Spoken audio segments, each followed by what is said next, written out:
How you doing, everyone? It's Kevin. I'm back with another video. We have the granddaughter's knife here. We're going to be building a sheath.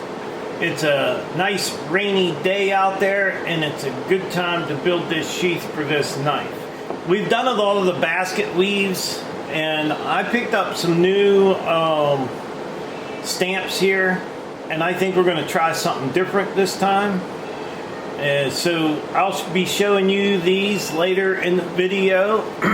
And we had to pick up some new rivets.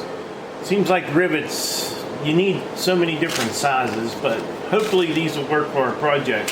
So what we're going to do today is we're going to make the sheath, but we're going to trace it out on this piece of paper. We're going to use this as a template. She is left-handed. When you're building these knives, you need to remember what hand they are, whether they're left-handed or right-handed, because then it's going to change the way you build your sheath. This is a left-handed knife. If you put it in this hand, it does not feel comfortable. You put it in this hand, it feels comfortable. So we're going to get started by tracing this knife out and making sure that we get a left-handed sheath. Alright, so I have all my pieces for my sheath cut out of paper. So these little pieces of paper are going to be our pattern for our knife sheath. So we're going to go ahead and trace this on some leather, and we can still make some little adjustments if we need. My sheath is all traced out on this one piece of leather right here. So we're going to go ahead and get to cutting everything out with the razor blade knife, and then we'll get to putting this guy together. This leather is getting pretty old, but I think it'll be just fine if we clean it up. We're just going to take our time and cut each piece out.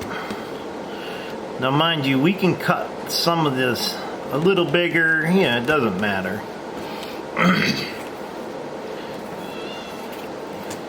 We're just going to continue cutting until we get it all cut out.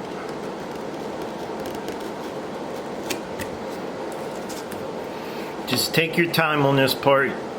You don't want to cut yourself. Make sure you're using a sharp razor blade.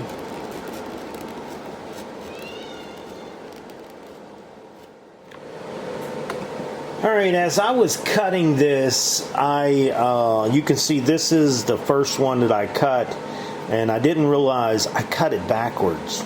And a lot of people do that. So I'm going to change up this piece here that goes on your belt, because I noticed you're going to see a lot more of this than you really want, and that's going to be the back part of it. So we're going to make that short, but we have all of our pieces cut out right here, the same thing we have here, and we got it right. Now this piece here, I won't waste this. That's a sheath, and we'll make a knife to fit that sheath. So we're not going to waste any material. As a matter of fact, I'll probably go ahead and cut out the rest of the pieces for this, and then I'll have one for right-handed. Like I've been saying, my daughter's left-handed, or my granddaughter's left-handed, and I want to make sure I put the sheath on the right side for her. So we're going to get ready to get this moistened down and do some stamping. So we might practice on another piece, because I've never used them stamps, and then we'll get to the sheath.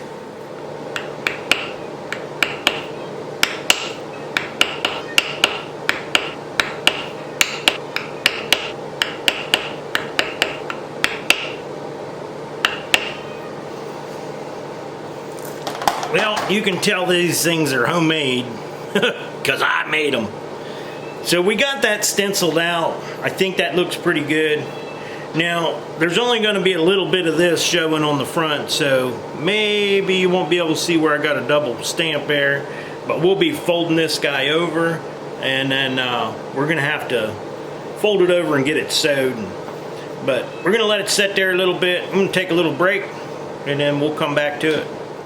I got a good bit done here. Now I put 2 rivets in here, 1 rivet in this, and I have this glued with a spacer in here for the blade, and we're just going to let this set up. You can see how it wraps over. I was a little confused when I first done this knife because I'd never done one of these before, and I wasn't sure. I actually cut it out backwards, as you guys seen. We cut this one backwards, but we'll use this for a right-handed knife. It's not going to hurt anything. So we're just going to let this set up and dry, and then we're going to stitch this guy up. I think this is going to be really nice for this knife. I think it's going to be really nice little sheath. So I'm not doing this all on video because I'm not a professional. I'm just building a sheath. So if you guys remember, we got our little buddy here. She's still running around in the garage looking for mice. She's been helping me on this sheath the whole time. So, but anyhow, that's what we got done so far on the sheath, and I think it looks really nice. I really do. I mean, it looks like crap now because I got the clamps on it, but once we get the clamps off there, you're going to see it. It don't look bad, but you can definitely tell it's homemade. And what I did is I drilled these holes first. I marked them, drilled them, and I was using this punch that we had picked up to go down through here and mark all of them, which gives me a nice, real nice mark on the leather. That's looking pretty good. Once we get this stitched, we'll be able to get our knife in there and get it shaped.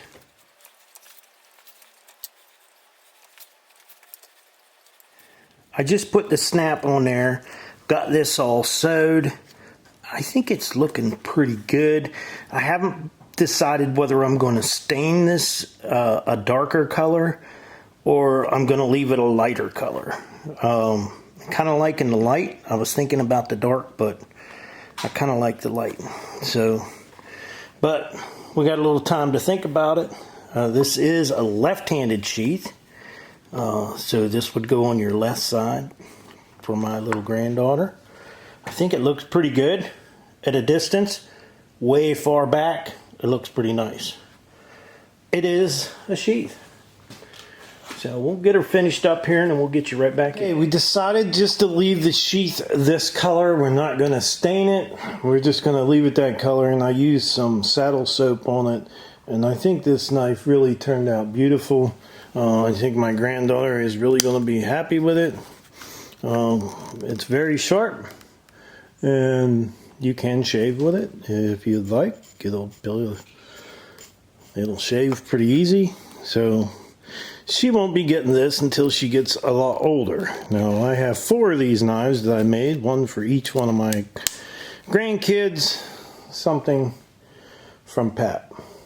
So I would like to tell everyone thanks for watching the video. Don't forget to subscribe. Leave me thumbs up, thumbs down, or a comment if you'd like. Until next time.